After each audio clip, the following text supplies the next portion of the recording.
নমস্কার বন্ধুরা, বাঙালি হেসেলে সবাইকে স্বাগত।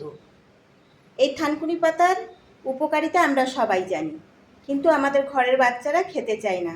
তাদেরকে খাওয়ানোর জন্য একটি ঘরোয়া পদ্ধতিতে নতুন একটি রেসিপি আপনাদের সঙ্গে শেয়ার করব। চলুন শুরু করি।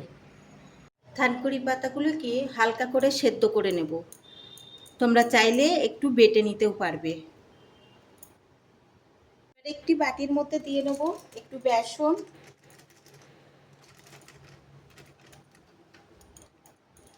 অল্প একটু চালের গুঁড়ো, পেঁয়াজ কুচি, লঙ্কা কুচি, সেদ্ধ করে রাখা থানকুনি পাতা, একটু জিরে গুঁড়ো,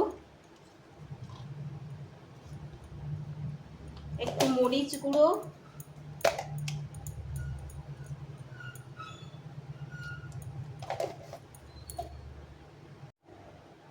হলুদ গুঁড়ো এবং স্বাদ মতো লবণ। তারপরে এটিকে ভালো করে মাখিয়ে নেব। অল্প অল্প জল দিয়ে ভালো করে মাখিয়ে নেব। তৈরি হয়ে গেল। এবার ওভেনে একটি কড়াই বসিয়ে কড়াইতে একটু সাদা তেল দিয়ে দেব।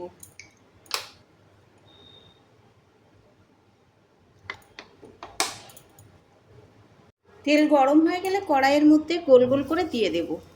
এটা তোমরা যে কোনো শেপে দিতে পারো। তারপর হালকা আঁচে ভেজে নেব। একে একে ভেজে নিয়েছি সব বড়া। এইভাবে যদি সবার বাড়ির বাচ্চাকে দেয়া হয়, একবার খেলে বারবার খেতে চাইবে। এইভাবে একবার করে খাইয়ে দেখুন। আপনার বাড়ির বাচ্চা থানকুনি পাতা খেতে অবশ্যই ভালোবাসবে।